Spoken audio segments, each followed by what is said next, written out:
Hey friendlies, I'm Carolyn and welcome back to my RV life and welcome back to another Thursday session of frequently asked questions. I'm going to try to do all this in one shot. No editing today. I'm going to try. We'll pretend it's like a live video. I've got my coffee. It's morning here, and whether it's morning or actually by the time I post this, I usually like to post them like during prime time. So you're probably having dinner and I hope you're enjoying it and I hope you had a good day. Today's frequently asked questions come from 3 patrons. A while ago, like several months ago, I asked them, what are some of your questions you have for me about RV living, about my life on the road, or about anything? And today I'm going to cover 3 of those. I have a long list of frequently asked questions and video topics that you all suggest to me all the time. It's just going to take a while to get through them all. But today I did want to cover the 3 questions from patrons because they kind of are a good follow through to the last couple of frequently asked question videos I did about becoming a full-time RVer, except for one question. One question is about camera gear, so stay tuned. Oh, yeah, shoot, stay tuned. I'm going to answer the question about camera gear. And the other 2 are about how I got started, how I made the decision to get started, where would I be today, what was my last straw, what made me finally say, okay, enough is enough, I need to start living my dream. And I'm going to get to the specifics of those questions in a minute. But first, I know a lot of you don't really know what Patreon is, and so I'm going to take a minute to tell you about Patreon and about the fan club on Facebook. Patreon, for those of you who don't know, is patronage. It's what has been going on for millennia of people who support artists. Van Gogh, Da Vinci, they all had patrons so that they could focus on their art, and that's kind of how Patreon started. Everybody knows that YouTube and Google, being the huge conglomerate that it is, doesn't pay its creators enough. And so Patreon evolved. Patreon was created to help subsidize income lost for creators who want to create full-time. And as I've said in other videos, creating is a full-time job. Putting out 2 to 3 videos a week, managing everything that goes into managing a channel, the social media presence. It's not just making videos, it's a small business. And so Patreon exists so that people who want to and who have the means, and I really want to stress that, people who have the means and want to support my channel, kind of like a public radio or a public television, they're able to contribute monthly to help keep my channel alive so that I don't have to go back to my day job and stop making videos. And in return for that, I give patrons special perks. They get bloopers, they get outtakes, really fun, me making a fool out of myself most of the time, kind of raw behind the scenes Carolyn, and they get to participate in polls, they get to suggest videos, and because it's a smaller community, right now it's only 250, I'm able to interact with them more than I'm able to interact with my bigger audience on YouTube. I also set up Patreon because it helps me, well, all of us actually. It's kind of a nice controlled environment where we can get to know one another. It's smaller, it's more intimate, and it doesn't have all the noise that is on a lot of the public arenas. But don't fear, there's also the fan club, and we started the fan club for another avenue for people who are interested in me, my life, my channel, my videos, to have a place to go to meet other friendlies. And again, it's a controlled environment. I think we have a few thousand members in that. So don't fear, you know, just because you can't afford to, or you choose not to support my channel through Patreon, you can also join the fan club, and I do pop in there from time to time and post things and interact with fans, so it is another way to kind of get more up close and personal. And I just want to say that every time I talk about Patreon, I get a lot of messages from people who feel guilty that they can't join, and I just want to say, don't feel guilty. Please, please, don't feel guilty.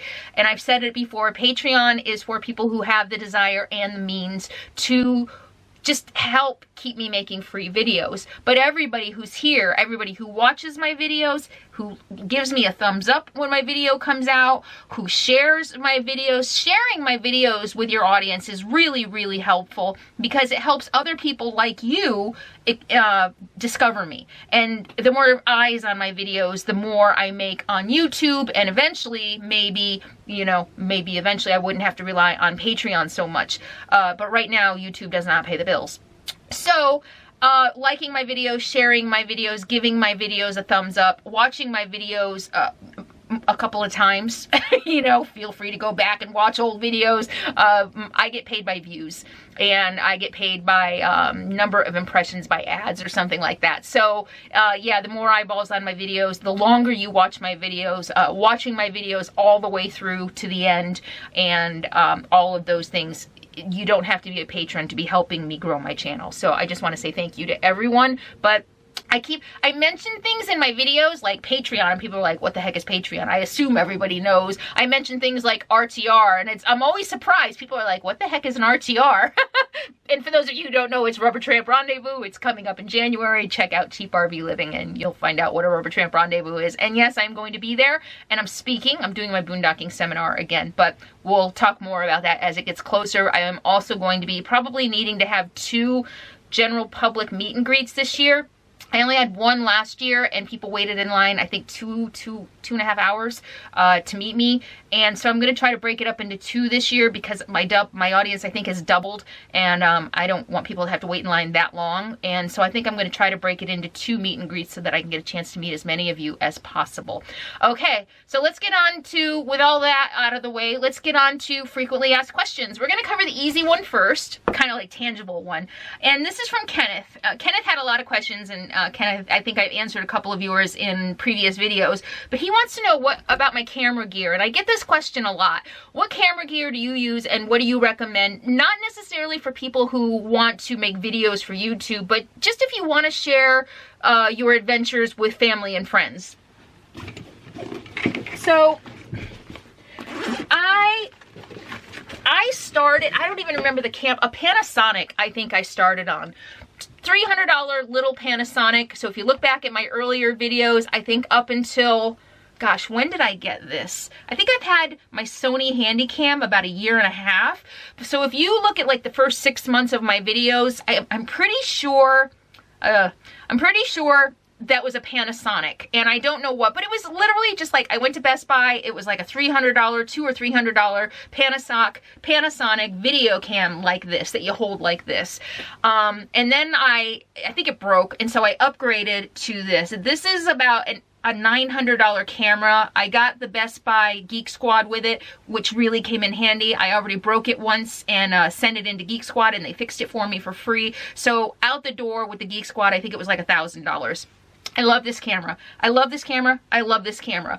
I love that it's just kind of become an extension of my arm. It does take 4K video, but my editing software crashes when I try to do 4K videos. It's not, maybe it's my operating system on my computer. I can't edit 4K videos, but it does shoot in 4K, and it's just a really great overall camera. It's lightweight enough, and I'm pretty hard on all of my gear.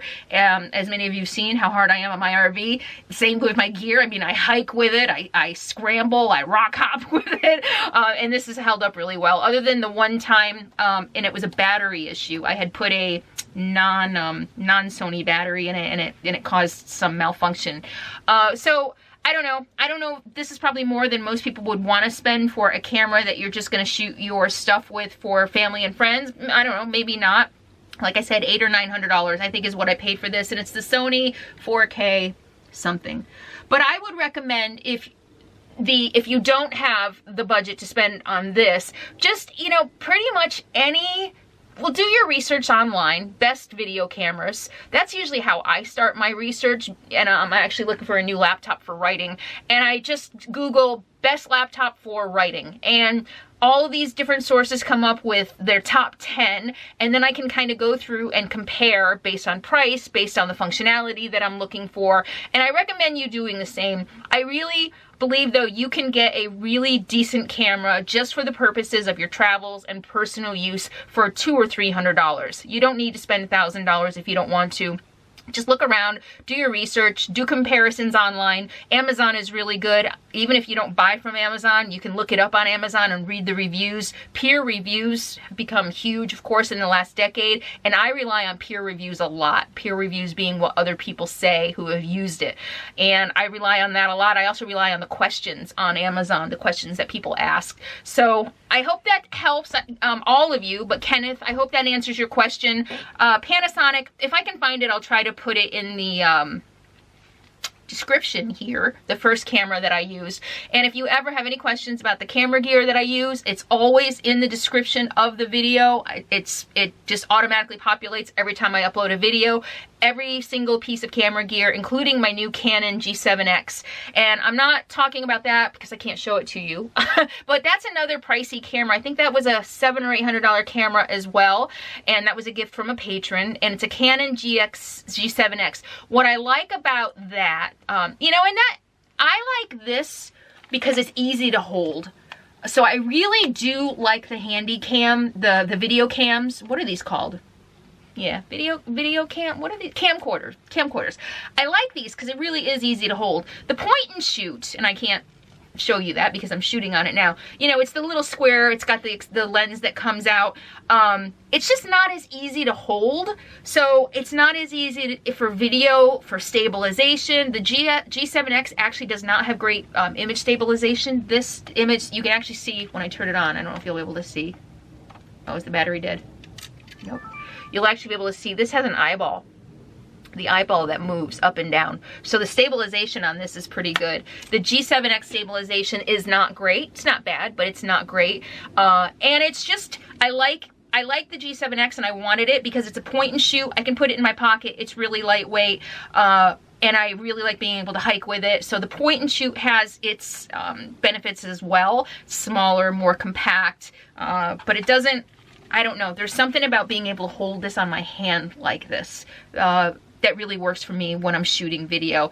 I think maybe I have more stabilization than having to hold a camera like this with two hands. It just seems to be shakier, and maybe it's the image stabilization. But I do like my Canon G7X for a point and shoot. I'm using both in a lot of my videos lately, so I don't know. The G7X has more, the contrast is higher, the color is richer because maybe that's just how I have it set, so you might be able to see the difference in some of the videos that I've been shooting lately between this and the G7X. This is on a G7X, there you go. This is the G7X. And again, that's another $700 or $800 camera, 600, I can't remember. Okay, I hope that answers all of your questions. Oh, in my video editing software, I use Corel Video Studio X10, and if you use the link in my video description, you and I both get a discount, so check it out. You get a discount, and I think I get credit for you buying it through the link. It's like $69 or $79 one time. It's not monthly. And right now, at least for my upgrade, I've been getting special deals to upgrade for $29 to like the next video X10 or X12 or whatever it is, the Corel Video Studio next version. I keep threatening to upgrade to I think it's the Sony or Adobe. The Sony, the really expensive ones that all the professionals use, but it's not the one that comes with the Corel, it's not the one that comes with the Adobe suite. It's professional software for editing, and it's like $50 a month, and I'm not ready to pay that yet, and I'm also not ready to learn a new software yet. There's going to be a big learning curve to that. So Corel Video Studio X10 is what I'm using. For the first 6 months, I just used the free editing software on my PC, on my laptop, Windows Movie Maker, I think it is, or Video Maker. Really decent software if you are just doing it for personal use and family. The Windows software, and I know Apple comes with Movie Maker, whatever. Yeah, I can't remember what they are, but Apple also has a free one that comes on their computers.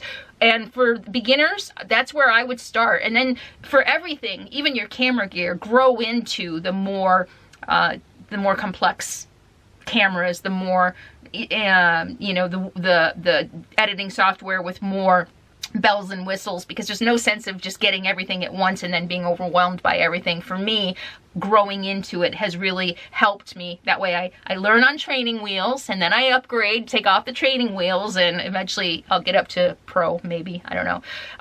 Okay.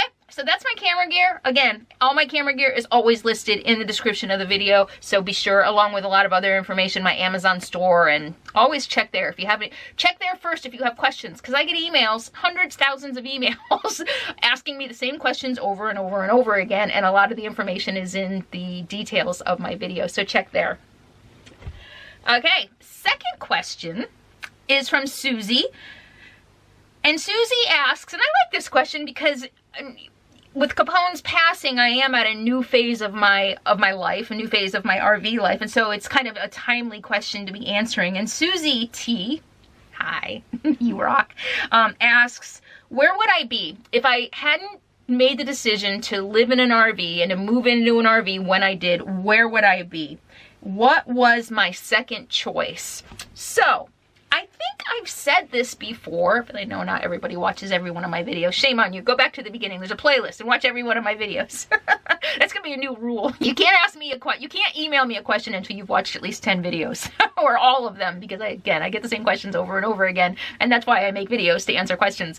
I can't anyway, I can't answer every question I get. Anyway, what was my second choice? You're looking at it.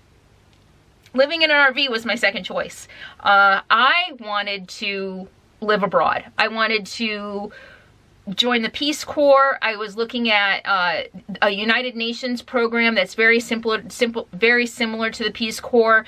They actually were looking for marketing people to go to developing countries and teach people how to run businesses. They wanted people to teach entrepreneurial skills and marketing and sales. And I was like, oh my God, that's perfect for me. And that's really what I was looking at. I had signed up to go to one of the Peace Corps orientations, but I didn't make it. And the reason, of course, I didn't go abroad was because I had Capone.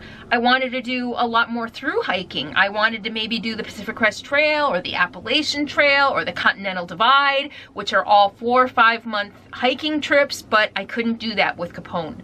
When I hiked the John Muir Trail, I was gone for 30 days and it broke my heart. It was so hard leaving Capone behind. I think I went to Europe for 3.5 weeks. At least when I went to Europe, he could stay with my ex-husband. But my ex-husband eventually moved on, got remarried, had other dogs that didn't get it, that were mean. And so he stopped taking Capone. And so it made it a lot harder for me to leave him. And the reason I'm living in an RV is because I had Capone. Otherwise, I don't know. I might be in Africa. I might be in Zimbabwe. I might be in South America. I don't know where I would be, honestly, if I didn't have Capone. And so this is my second choice. And where would you be? So if it wasn't for RV living and if it wasn't for having Capone, where would I be? I would probably be living abroad somewhere. I don't know if I'd become an expat. Of course, I joke about that. And you know, I've tossed around things like getting my, is it TESL, my certificate to teach English abroad, teach English as a second language abroad. So, you know, yeah, I'm still kind of like trying to figure out what I'm going to do with my freedom. A lot has changed in almost the 3 years that I've been on the road. I don't know that I like my life now. When I was living in the sticks and bricks, I dreamed about, oh, I want to live abroad, I want to do this, I want to do that, because I wasn't feeling content in my life. I'm feeling pretty content right now, other than losing my dog and the challenges that I face in my new career and all of that. But I'm pretty content right now, but of course I just lost Capone. I'm not ready to make any big decisions. And if I weren't living in an RV, okay, let's say I didn't move into an RV and I had Capone, the other option, what I was looking at was moving rural. I had started exploring rural areas in Northern California to live, and I actually came this close to renting an apartment, an in-law, on a farm up in Auburn. It was really, really pretty with a pond in the front yard and horses and lots of a river across the way.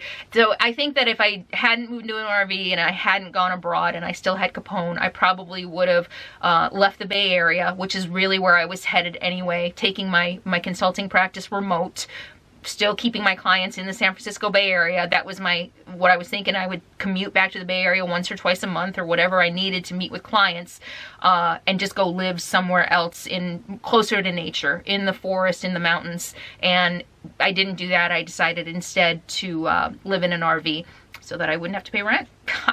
Okay, Susie, so I hope that answered your question. The last question comes from Pat.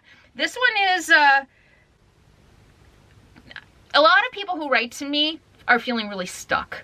They have commitments that hold them to the lives they have. And some people are really challenged with being stuck and really unhappy and really dreaming about the day that they can be free.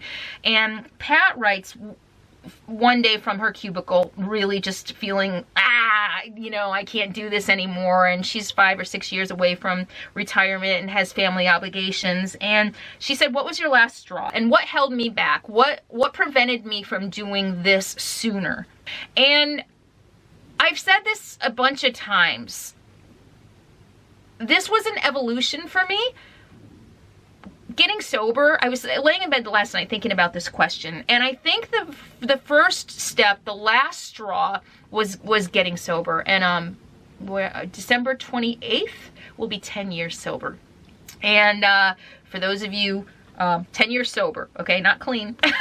I want to make that distinction. I'm still celebrating 10 years without a drink, even though it took me a little longer to get clean, and I've been clean, completely clean and sober for about 4 years. But I'm still celebrating my sobriety date. I have not had a drink in 10 years on December 28th. And for me, I think that was my last straw. I looked at my life. I was married. I had the house I wanted. We had just finished, we were still done most of the remodeling. I had a career, I was doing well, I was moving up, and, I'd just gotten a promotion, we had 2 dogs, and, everything I thought I was supposed to want, everything that I thought would make me happy, and I was very, very drinking a lot. And, I don't know, I just got to a point where the drinking wasn't working for me anymore. It didn't make me feel good, and I remember just all of a sudden, maybe it was the Pink song that came out, and I can't remember the song, but I was thinking, this is not how I want my story to end. This isn't me.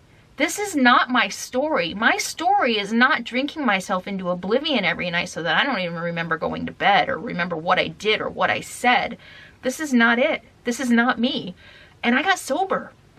I had been trying to get sober probably for a year, maybe a year and a half, but I don't know, something shifted for me in those few months, and finally on December 28th, I had my last drink. So I think for me, the last straw was just the realization that this isn't my story. I'm stuck. What have I done? I've created something that is not me. This is not what I see for the rest of my life. This is not the future I see for myself. And I knew then that drinking could not be a part of my future, that I had no future as long as I kept drinking. So I know that story isn't going to be the same for everybody, but maybe you can kind of use my example of drinking as whatever your thing is that's holding you back. I want to do a video about commitment and about guilt. A lot of us suffer from guilt, and a lot of us give everything up of ourselves out of guilt and all kinds of reasons, and maybe I'll do another video on that. But my last straw was getting sober. That was really my last straw, and that's when everything changed. And I've said over and over again that I don't believe in big giant steps. I believe in baby steps. Everything for me has been a baby step. First I got sober, and then I started a business. Starting a business is a big part of why I'm out here today. I'm an entrepreneur. I discovered that I can make a living without relying on a paycheck, without relying on an employer. I can make my own living however I want, and that is extremely liberating. And 8 years, 9 years, I think 7 or 8 years into that, I was able to say, okay, let's take the business remote. Let's change our business model and let's go. And then I stumbled upon another career opportunity, and here I am making YouTube videos. And it has just really been an evolving of steps for me to getting here. And the last straw for me getting out here, living in an RV, was when I hiked the John Muir Trail. But you know, what was the last straw before hiking the John Muir Trail? It was just, okay, I want to be close to nature, and I don't know. A lot of hard work. I've said this over and over again. I think that if you're feeling stuck and not sure where to go and feeling extremely unfulfilled and sad or even depressed, I highly recommend talking to a professional. I wouldn't be here today without my therapist and the work that we did in therapy. And, you know, it's still work. After all the years that I've been in therapy, it continues to be work. It continues to be a process. But if any, you know, speak to a professional. If you're really struggling with a lot of life's challenges and your own life and not feeling fulfilled or not sure where you should be, or, you know, sorting through family obligations and what you should own and what you shouldn't own and what you should feel guilty about or what you do feel guilty about that you shouldn't, talking to a really good therapist can really help. And I think that is my biggest advice as far as a last straw. I think the last straw is just when you get to the point and you say, you know what, enough is enough. This isn't my story. I'm miserable. I'm sad. I don't see any way out of this. Something has to give. I guess that was it for me. And that something first was quitting drinking and second was getting a good therapist. And the rest just kind of happened from there. Did you get to a point where you couldn't even remember who you were or who you might be? I never knew really who I was or who I was supposed to be. I don't know that I ever... I think I answered that question when I sat around drunk and said, this isn't how I want my story to end. This is not my life. This is not who I want to be. I think that was me saying, yeah, this isn't what I see for me and see for my future. Does that make sense, Pat? I hope I answered that question. So yeah, some kind of deep stuff today, but isn't that kind of what I'm about? The deep stuff and tackling the difficult questions and talking about things that might be uncomfortable. What really surprises me lately, I'm feeling this a lot, is how uncomfortable we are about talking about difficult things. And, you know, it's really curious to me how much people want to shame me for crying about Capone. And, you know, these are the things that need to be talked about. Things don't change if we don't talk. And, you know, and that goes to little things in our lives to big things like social change. If we didn't talk about issues, women wouldn't be voting today.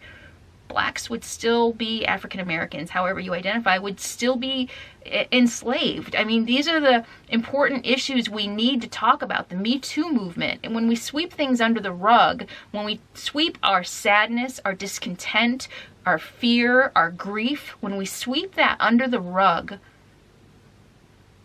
it multiplies. It just makes things worse. Nothing gets solved. And I'm a firm believer that talking about things heals. And talking about my grief publicly not only heals me, but I'm seeing it heal you by the emails that I get from people who have experienced what I'm experiencing online within your own families. People telling you it's time to stop grieving now. And I'm just really surprised by the level of shaming, I guess, that I'm getting, that I shouldn't be crying over Capone anymore. And I'm just really don't understand that why we can't allow everybody to have their own experience, and why we can't be empathetic and understanding and kind to one another, and just let other people feel what they're feeling.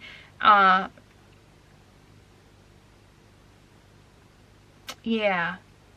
I mean, it's really curious to me that I'm shamed so much for sharing my feelings publicly, and how dare I cry on camera. Oh my gosh, how dare you cry? How dare you? Because it makes me uncomfortable, and that's really what it is. Me being so raw and so vulnerable makes other people so uncomfortable that they have to attack me, and they attack and they attack and they attack and they attack, and yeah. Which is really curious. But anyway, yeah, so I hope that was helpful. My camera gear, where would I be today, and what was my last straw. I hope all of that information helps you make the choices that you need to make in your life to lead a happier, more fulfilled life. And as always, I thank you all so much for being here and being a part of my friendly audience. Yeah, I guess that's it. I appreciate each and every one of you. You all are awesome, and I hope you're having a wonderful, happy holiday season. And so what do you think about this? Why don't you leave your comments? For you, what was your last straw? Why don't you help my patrons who ask these questions by leaving your comments? For those of you who are maybe in the process of planning or who are already living in an RV, what was your last straw? What helped you finally shake everything loose and say, you know what, I've had enough, it's time to make a change? And you know, what are some of the alternatives for you? I know everybody who watches me doesn't want to live in an RV. A lot of people want to live in tiny houses. They want to go off grid. They want to buy property. So share some of your ideas, and let's create a loving, caring community where we can help one another and support one another in our humanity. All right. I hope that was helpful. I'll see you all soon. In the meantime, be happy, be free, and be kind. I'll see you soon.